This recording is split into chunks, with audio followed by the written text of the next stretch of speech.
Weewaawo ate bwe tuvuddeyo tugenze embuga anti olunaku olwaleero Katikkiro wa Buganda Charles Peter Mayiga avuddeyo n'akalaatira bannayuganda okwewalanga endwadde okuzeetangira wamu n'okwekebezanga endwadde ez'enjawulo n'okuzigema olwo nno babeere balamu bulungi kubanga Ssaabasajja Kabaka akulembera balamu. Obubaka buno abuwadde bw'abadde ng'aggulawo eddwaliro lya People's Medical Hospital erisangibwa wali e Gayaza.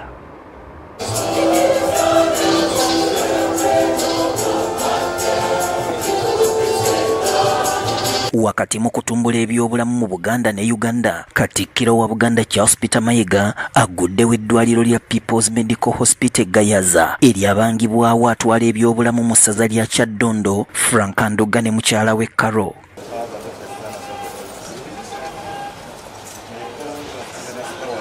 Katikkiro ayaniriziddwa wakati mu mizira era n'alambuzibwa omulimu ogukoleddwa mu kitundu kino.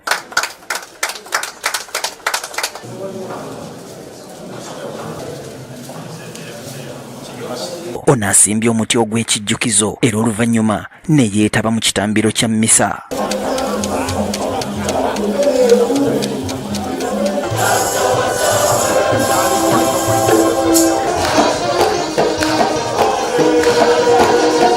Bw'abadde akulembeddemu ekitambiro kino, Father Makanga akubirizza abantu okubeera abayonjo. Tubeere bayonjo, tutumaasa kasasiro, twebale ebirekamu amazzi agazalibwamu ensiri, tetuwandawanda, tubeere n'obutambaala netunyiza.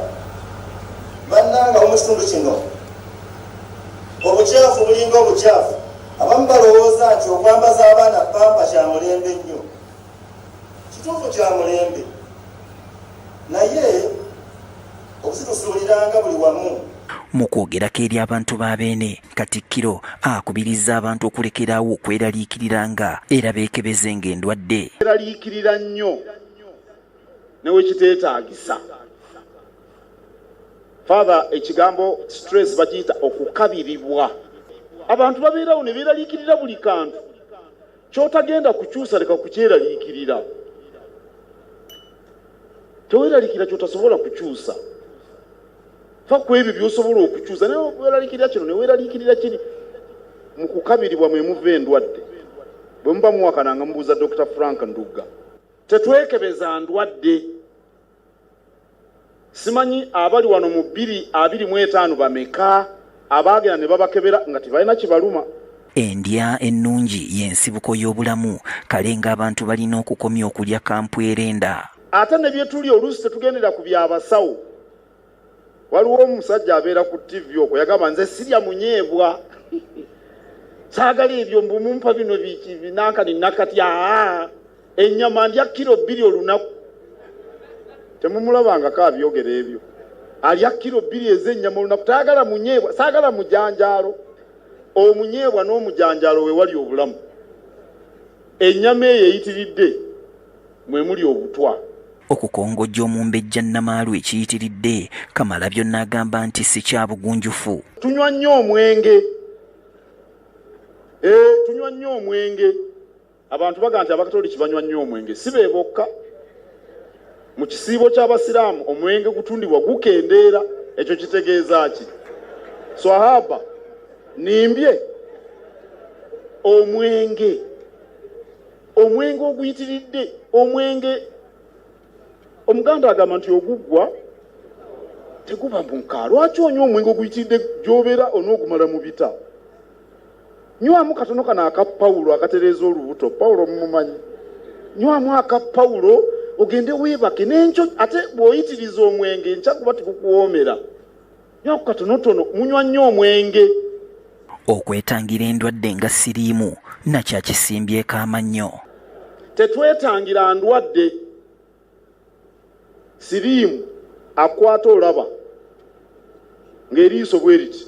Nabadde buvuma n'endaba engege eri n'eriiso bwe riti.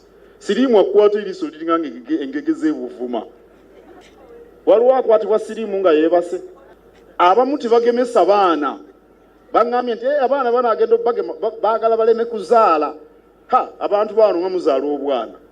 nga babadde batugema naye nga bwe muzaala obwana ebyo babalimba. Abantu bangi mukola emisana n'ekiro naye obadde okimanyi nti omuntu alina okuwummula. Temuwummula kimala kirungi nnyo webalekkanika mu mmotoka naye olina okuwummula. Oba Katonda yateekawo olunaku olw'okuwummula afuga eggulu n'ensi gwate ggwe n'okola ennaku 7 essaawa 24 ova eno weetalodde eryo noonya ssente ani yali azifunye kasookedde azinoonya. Omutandisi w'eddwaliro lino Frank Ndugga yeebazizza Katonda wamu n'abamukwatiddeko okusobola okusituka.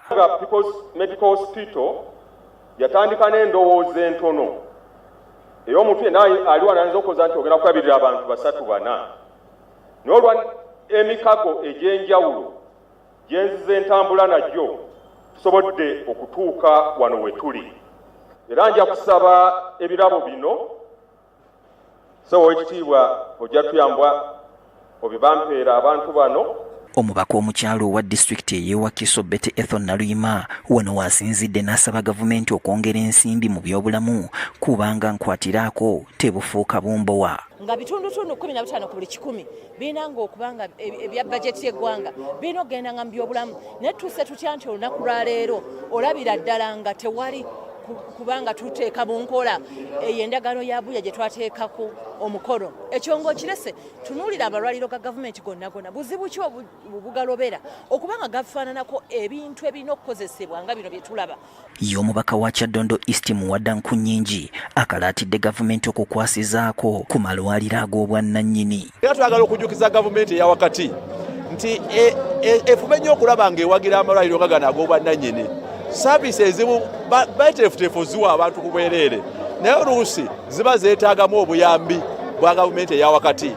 Tulowooza nti amalwaliro gano galina okukwatibwako n'okuggyibwako obulipo bwonna obulemesa amalwaliro ag'obwannannyini kubanga amalwaliro aga gavumenti gakyali matinida nago tugabanja gasembezeyo ku bitundu byonna. So minisitule y'obulamu ekwatizeeko bano bannakyewa abavudde okutandikawo amalwaliro okuba nti obuweereza bwabwe tebusimbibwa era tebusanga kusoma. Eddwaliro lino lijjanjaba endwadde ez'enjawulo omuli okubudaabuda abakyala wamu n'okuzaalisa. Ebyobulamu y'entabiro y'enkulaakulana mu ggwanga era nga buli lwe bisuulibwa muguluka eggwanga obeera olinnyise Matigga. Kalengoyo yenna avaayo ne yeefiiriza okugula bulangiti ennungi ne yeefiiriza ekyemisana eky'ebbeeyi n'asalawo ateeka ensimbi mu byobulamu wamma ggwasaana obugalo. Kabuye Israel, Promise TV alipoota leero.